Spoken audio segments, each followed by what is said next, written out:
unshyirireho iteka rikumira umwuka wo gukenyura ubuzima bwanjye. Abarozi, abapfumu barahagurutse kugira ngo bakenyure ubuzima bw'abana b'Imana. Abarozi, abapfumu barahagurutse kugira ngo dutangeho ibitambo. Abarozi, abapfumu barahagurutse kugira ngo bice abana bacu. Abarozi, abapfumu barahagurutse kugira ngo bice abana b'Imana. Satani yarahagurutse kugira ngo yice abanyarwanda. Satani yarahagurutse kugira ngo yice abanyafurika. Mu izina rya Yesu twanze kuba ibitambo by'abadayimoni. Mu izina rya Yesu twanze kuba ibitambo by'abayobozi bo mu isi y'umwijima. Haleluya Yesu, turabyanze mu izina rya Yesu. Ijambo rya rirambwira ngo nzavuga ijambo rizaba kandi umucyo uzarasira inzira zanjye mu izina rya Yesu. Twanze kuba ibitambo Uwiteka by'abadayimoni. Twanze kuba ibitambo bya Satani. Twanze kuba ibitambo bya Yezebeli na Ahabu mu izina rya Yesu. Haleluya. Turatura ko turi ibitambo by'Uwiteka. Ibitambo bizima. Ibitambo bizima bishima Uwiteka mu izina rya Yesu. Niyo mpamvu rero mu izina rya Yesu Uwiteka nje imbere yawe nkwinginga ngo umpe iteka rikumira urupfu ku buzima bwanjye. Unshyirireho iteka rikumira gukenyuka ku buzima bwanjye mu izina rya Yesu. Uwiteka nizereye mu ijambo ryawe riri muri Zaburi ya 91 umurongo waho wa 15 n'umurongo wa 16. Ijambo ry'Imana rirambwira ngo tuzakwambaza nawe uzatwitaba, uzabana natwe mu makuba no mu byago. Haleluya. Ndagushima Uwiteka, ndagushima ko wumvise ijwi ryo gutaka kwacu. Ndagushima Uwiteka ko wumvise ijwi ryo gutaka kwanjye mu izina rya Yesu. Ndagushima Uhoraho, ndagushima Uwera wa Isirayeli, ndagushima kuko uri umubyeyi. Ndagushima Mwami mu izina rya Yesu. Nta cyiza twakoze cyatwemerera kugira ngo twitabe, ahubwo twitaba kubw'urukundo rwawe. Utwitaba Mwami mwiza kubw'urukundo wakunze umuntu, byanatumye utanga umwana wawe w'ikinege kugira ngo adupfire. Ijambo ryawe rirakomeza rimbwira ngo uzadukiza kandi uduha icyubahiro mu izina rya Yesu. Umurongo wa 16 turambwira ngo uzaduhaza uburame, uzaduhaza kubaho. Iri jambo kandi Mwami mwiza rihuye n'ijambo ryawe riri muri Zaburi 118 umurongo wa 17. Ijambo rimbwira ngo ntago nzapfa nzarama kugira ngo mvuge ibikomeye y'Uwiteka Imana yanjye. Ntago nzapfa nzarama mu izina rya Yesu. Ntago tuzabaho kuko abarozi babishaka. Ntago tuzabaho kuko Satani abishaka. Ntago tuzabaho ngo nuko Satani yatugiriye ibambe. Turabyanze mu izina rya Yesu. Tuzabaho kuko Uwiteka wavuze ngo nitubeho. Tuzabaho kuko Umwami Yesu Kristo yaducunguye. Twirukanye umwuka w'urupfu. Twirukanye umwuka w'urupfu nonaha mu izina rya Yesu. Kandi ijambo ryawe rirakomeza rimbwira ngo uzatwereka agakiza kawe. Uwiteka nakwinyize ngo utwereke agakiza kawe mu izina rya Yesu. Muri uyu mwanya Uwiteka ndakwinyize ngo yaba ngewe nunteze amatwi utwereke agakiza kawe mu izina rya Yeshua. Ndatura agakiza ka Kristo kari ku bana b'Imana mu izina rya Yesu. Kandi ijambo ryawe rirambwira muri Yohana 10 umurongo wa 10 ngo nta kindi kiza n'umujura uretse ibintu bitatu: kwiba, kwica ndetse no gusenya. Abarozi n'abapfumu, inkozi z'ibibi, abayobozi bo mu isi y'umwijima bahagurukiye kwica abana b'Imana, bahagurukiye gutoteza abana b'Imana. Umwuka wa Jezebel wahagurukiye kwica abana b'Imana. Abana b'Imana babakize ku bicaniro, ibicaniro by'abahanuzi b'ibinyoma bigambiriye kwica abana b'Imana.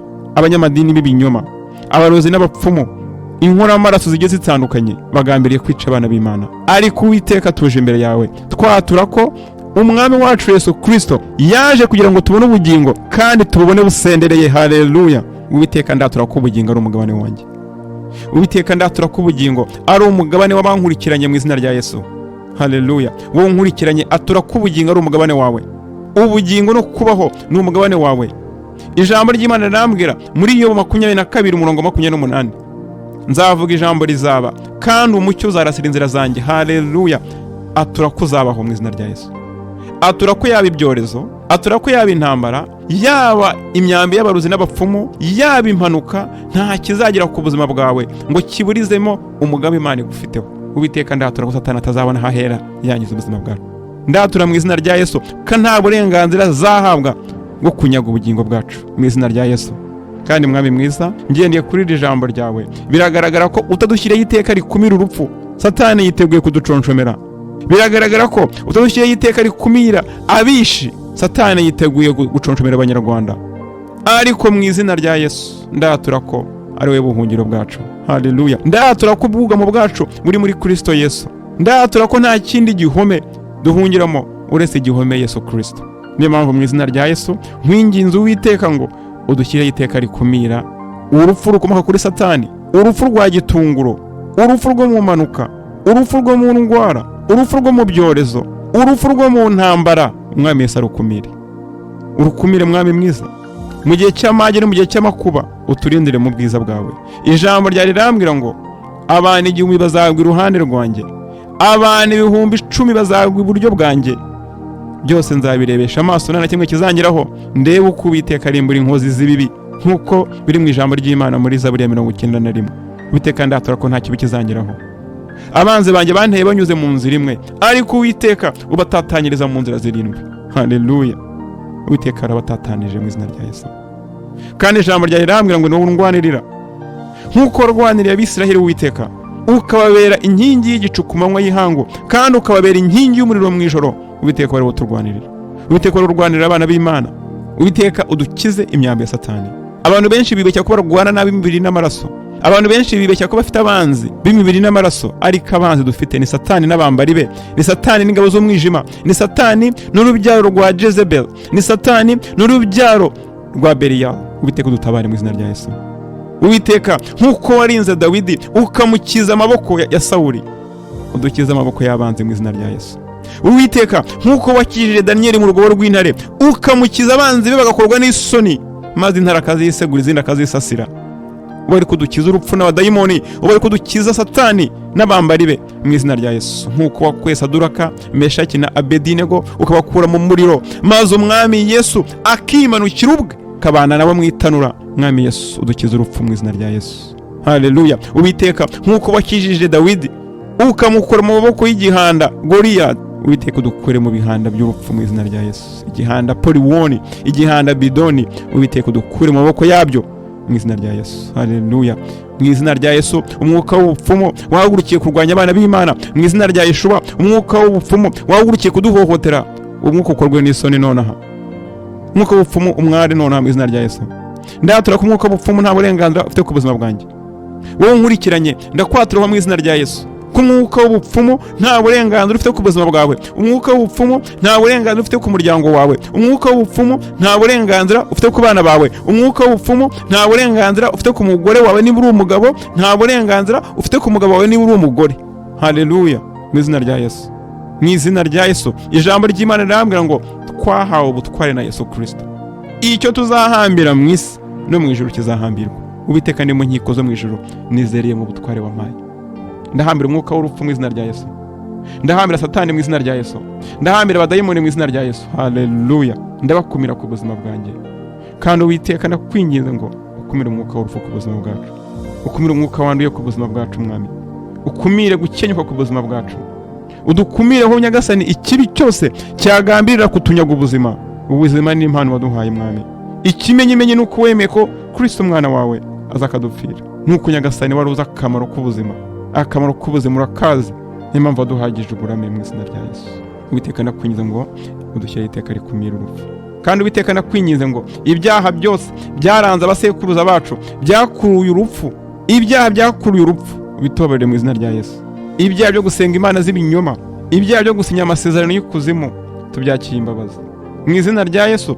Uburenganzira bwemewe n'amategeko butuma Satani adushinja, uburenganzira bwemewe n'amategeko butuma Satani adushungura, ubwo burenganzira bwambuwe mu izina rya Yesu. Ijambo rya rirambwira ngo abana nibahindukira bakihana bakicuza, ntabwo bazazira ibyaha bya base n'abanyina. Niyo mpamvu mwami mwiza turicujije imbere yawe, turihannye imbere yawe. Ibyaha abasekuruza bacu bakoze turabyanze, turabyihannye, turabyicujije, twitandukanyije nabo mu izina rya Yesu. Imana bakoreye turazamaganye mu izina rya Yesu. Twamaganye imana z'ikuzimu bakoreye zanduye zo mwijima. Twamaganye ibicaniro bwubatse by'ikuzimu mu izina rya Yesu. Haleluya mwami, turakwinginze ngo ingabo zo mu ijuru zirisenye mu izina rya Yesu. Ingabo zo mu ijuru zirimbura ibicaniro byose bazamuriye kurimbura abana b'Imana mu izina rya Yesu. Twitandukanyije no kwangika ku miryango yacu. Twitandukanyije no kwigomeka n'ububi bwaranze imiryango yacu. Twitandukanyije n'ubwicanyi bwabaranze mu izina rya Yesu. Twitandukanyije n'ubwo bwicanyi. Twitandukanyije n'ubwo bwicanyi bwose bwaranze imiryango igiye itandukanye y'Abanyarwanda mu izina rya Yesu. Turakwinginze Uwiteka ngo tukweze, dukureho uko kwandura kose mu izina rya Yesu. Kandi ikintu cyose giha uburenganzira umwuka w'urupfu ku buzima bwacu, Uwiteka ugikureho. Uwiteka ugitesha agaciro mu izina rya Yesu.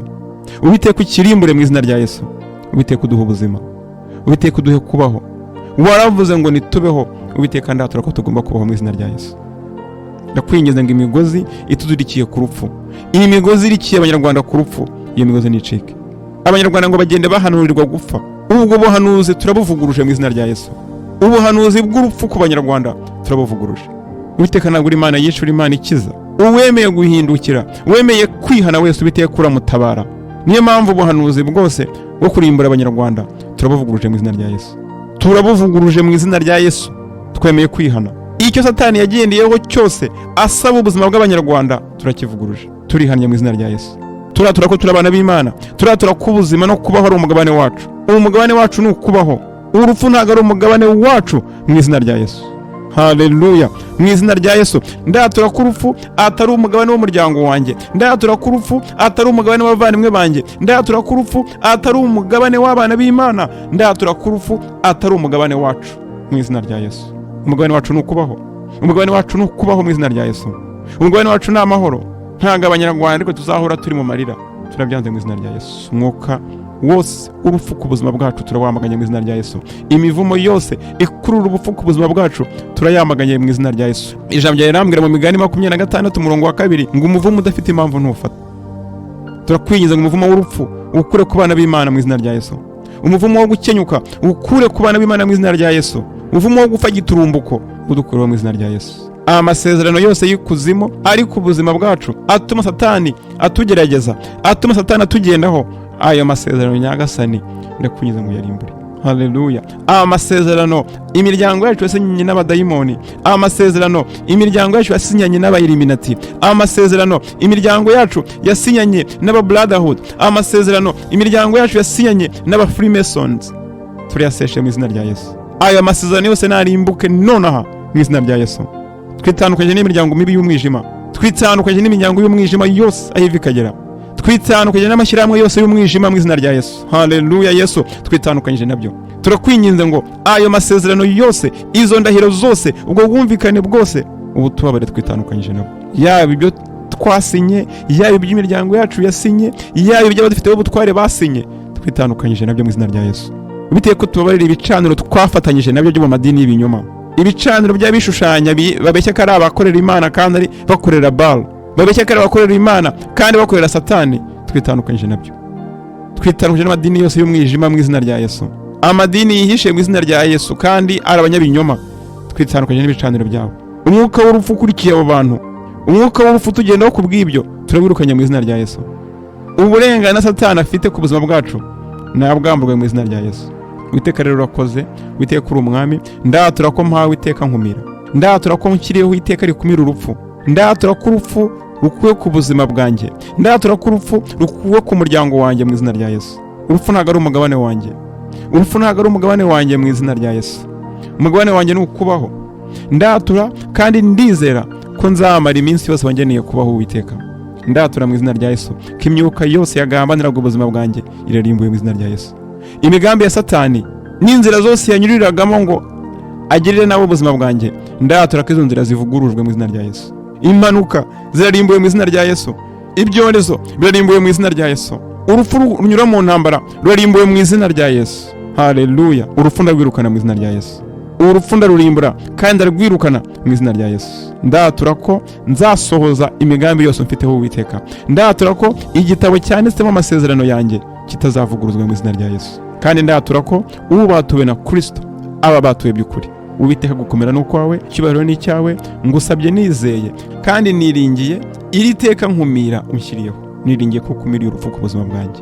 Urakoze Uwiteka, icyubahiro n'ikibi cyawe bisabye nizeye kandi nakunezerewe mu izina rya Yesu. Amen.